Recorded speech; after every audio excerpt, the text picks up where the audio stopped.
Reagan, and today I'm here to bring you my October TBR. We are full swing into fall right now. It's officially October, which can only mean one thing: endless Harry Potter movie marathons and Halloween. This month I really want to get a lot of reading done. I just love reading during this month and just going into the rest of the months of the year. Honestly, I'm going to say that every month because this is my favorite time of year, okay? But there are a lot of books I want to pick up, so I have quite a substantial TBR. So I'm just going to go ahead and jump right in. The first book I'm just going to quickly mention, and that is Harry Potter and the Prisoner of Azkaban. This is the Chamber of Secrets one. But the illustrated edition of The Prisoner of Azkaban comes out this month, and I haven't received my copy yet, but when I do, I'm going to immediately jump on that because I cannot wait to read that book with the illustrated editions.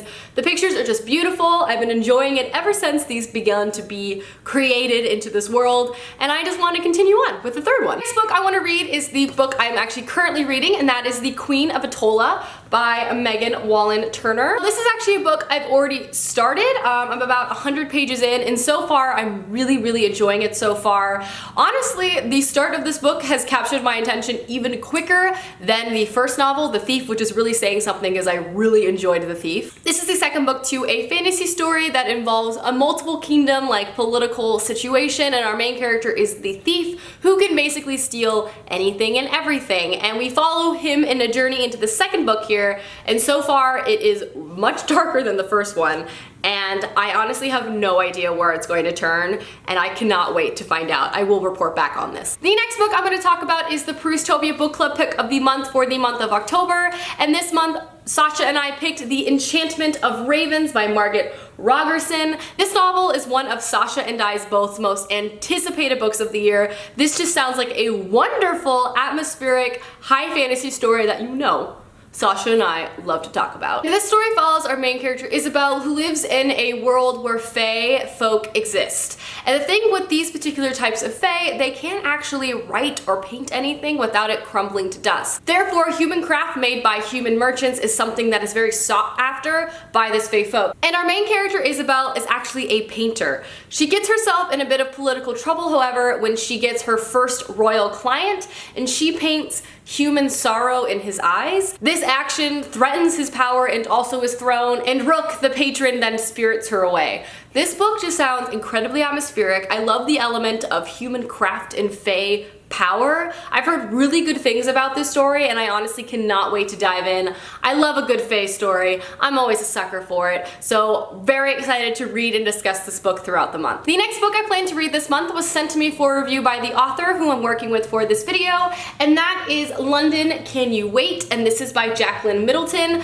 This is the sequel to London Belongs to Me, which I read last year and really enjoyed. The first novel, London Belongs to Me, follows our main character Alex Sinclair, who moves to London to pursue her dream of playwriting. There she meets a few friends, kind of grapples with her own personal anxiety and fears, as well as discovers kind of real friends, fake friends, and falls in love. It has a lot of really fun theatrical elements, which is something I really enjoyed as I was involved in theater for a very long time, so it's cool to see the playwriting element in a novel. This, of course, is the sequel to that book and takes place right after the events of the first one. In this novel, Alex continues to deal with a lot of her own personal stress and anxiety as she deals with an anxiety disorder as well as panic attacks.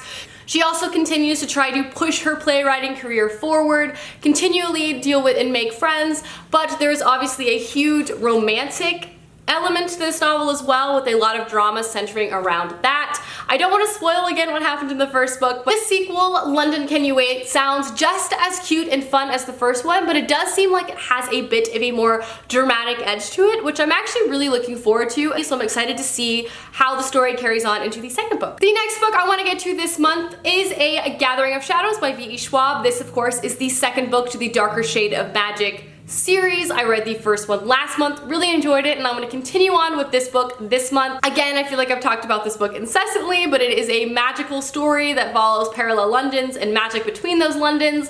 The first book ended on a bit of a cliffhanger and kind of a question mark to a continuation of the journey. Obviously the plot wrapped up in the last book, but I feel like the world is so expansive and so large, it has so much to offer, so I'm so excited to see where some of my favorite characters end up in this sequel. The next book that is on my list is another highly anticipated novel, and that is the new Magnus Chase novel. Obviously this is the second book that I read last year, but you guys know I'm a huge Rick Riordan fan. I read his books every time they come out immediately, and that of course is going to be the case for the new Magnus Chase novel. If you're not aware, the Magnus Chase series is a Norse mythology based series, and it follows our main character Magnus, who actually dies in the first one.